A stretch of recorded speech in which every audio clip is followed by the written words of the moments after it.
Hello everyone, my name is Devin. Welcome to my channel.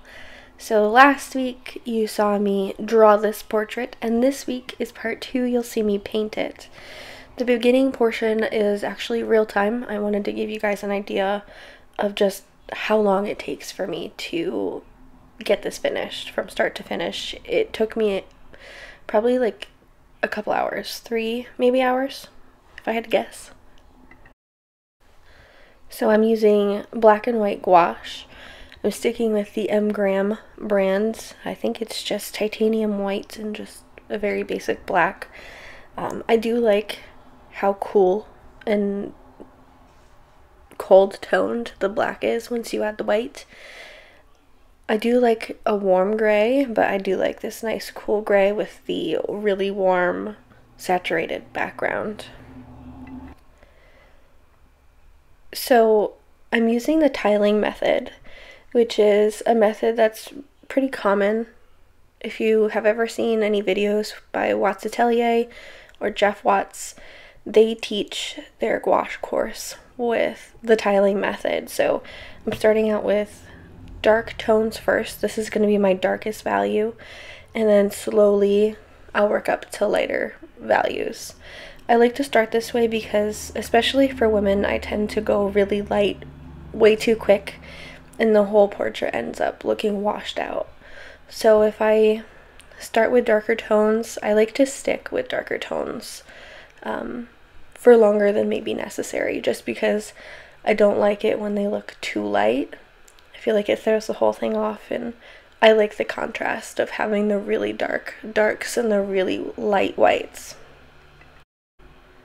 So if you're unfamiliar with the tiling method, basically you pick your value. In this case I was starting out with the darkest values, and you just stick it in where you see fit. I do this for a good portion of the portrait, and then towards the end I do find it easier to mix and match. I like to go in with darks and then go back in, fill them with midtones, maybe go in with some highlights, but in the beginning I find it really valuable and helpful to go in with the darkest values and slowly work my way up to the lighter ones. I think it helps create more consistency in your drawing and your paintings, and overall I think it just looks nicer. It makes it a little bit easier to see your values a little bit more, if that makes sense. So I am in dire need of new paintbrushes. This one, I honestly don't remember the name brand. I think it's just a basic, like, Michaels brand paintbrush, and I think it's a number 4 or 5 round. I've had it for 100 years. I do prefer the Princeton Selects, you know, the ones with the blue barrel. I think they work wonderfully, but right now I am all out. So I'm just dealing with this really crusty old brush, and it's working just fine. It's another example where nice brushes are great and fine and wonderful, but they're not necessary. So I really like painting with the tiling method for a number of reasons. I like the way it works up when you start, and it's kind of scattered all over the place and it doesn't make sense, but as you get into it, it starts to come together kind of like a puzzle. I like that personally. It doesn't work for everybody, and I know if I were painting in color it would be a different story. But for black and white I really do like working this way. Later on towards the end I do go in with a colored pencil just to soften some edges. Again, gouache can be pretty harsh, especially if you're working with this tiling method. Lights dry darker, darks dry lighter, so it can be pretty hard, especially if you're trying to smooth your edges. It can be kind of difficult to do that.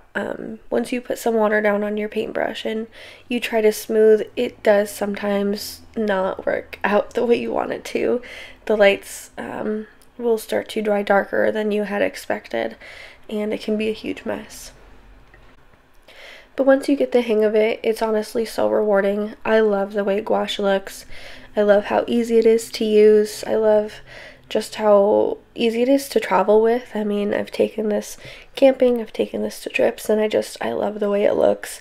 I love the way it handles, and it's just so versatile. once you're comfortable with it, it really is a wonderful medium to have in your back pocket. This stage of a painting is one of my favorites. I love how it looks unfinished, but you know it's gonna be rewarding at the end. You know it's gonna turn out the way you want to, and you have that confidence to keep going. This is just my favorite stage in a piece. Usually in the beginning there is some ugly stage and it can be really discouraging. I know a lot of people really hate the ugly stage and give up at that time. I mean, I definitely have in the past. So once you get over it and you see what your portrait is potentially going to look like, it is so nice to be able to push through the ugly phase and get something that looks really nice and very rewarding.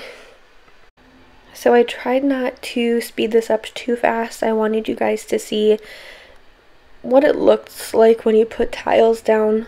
It can be hard to tell, and especially when I say like tiles, it's hard to imagine what that looks like. So I wanted to give you guys a better idea of just what to expect. I mean, you can see it here. Once it's sped up, you can see it a little bit better. But when I put a layer down, it does dry either darker or lighter than originally when I put it down. And that's just something that you have to expect and plan for.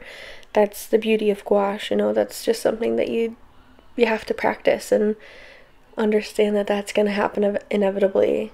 Later on you see me go in with the hair portion of the painting, and as I mentioned in the last video, I really hate drawing and painting hair. It is so tedious, but this one actually wasn't bad. I do like the mess of her hair and the texture that she has. It did make it a little bit more interesting than it could have been. I did toy with the idea of painting the background a mid-tone gray, but I just really love the contrast of the bright orange with that gray. I love it. So I decided to keep it in the end. So we're nearing the hair portion now. Later on you see the face pretty much is done. It does have the big tiles, big shapes, everything all mapped out. I do go in later and I soften everything up with just a plain wet paintbrush. There's nothing on it other than water, and it really helps to soften some of those edges and to make them blend in a little bit more. I do like to use a cross-hatching method where it kind of melts the two values together in a way so that does add a little bit of texture, still smooths everything out, and personally it just adds a little bit of interest in my opinion. And then once everything is smoothed out, I do go ahead and I go add maybe another layer or two of just small tiles, of just picking here and there. Again, nothing huge or terribly complicated, just small hints of, you know, whatever needs to be fixed or adjusted. That's the whole process of painting. You're pretty much just putting stuff down, hoping it looks okay, going back in later and you're fixing and adjusting and constantly switching things up and changing your mind and seeing what looks best. Personally, that's how I work. That's how I paint and how I draw. I put a line down, and if I don't like it, I change it. And then 20 minutes later, I go back and I change it again. I don't necessarily think that there's anything wrong with that method. You're never going to put a line down and have it be perfect the first time. So don't be afraid to erase, go over, change, whatever it is you have to do to get the outcome that you want. Okay, so we're nearing the end. I can't believe it. This video went by so fast. Again, I am just painting the hair at this point. I'm going in the same way as I am with the face. I'm using just the tiling method, but just altering the shape so it looks like hair. It's a very, very versatile method and can be used in many different mediums. So if you want more videos like this, maybe where I go more in depth in my method or give you some close-ups, then please feel free to subscribe. I really want to create a community that's positive and where we're all able to share our ideas and opinions and help each other any way we can. I really love drawing and painting with multiple different mediums. I like to combine gouache and colored pencil together. I do that a lot. And I like to draw any subject. So if you are interested in seeing more of that, then please subscribe. And I will be uploading on a regular schedule. And I'm just so excited to have you guys here. So I think we're pretty much at the end of this video. I hope that you all enjoy and you have a good remainder of your week. And I will see you guys next time. Bye.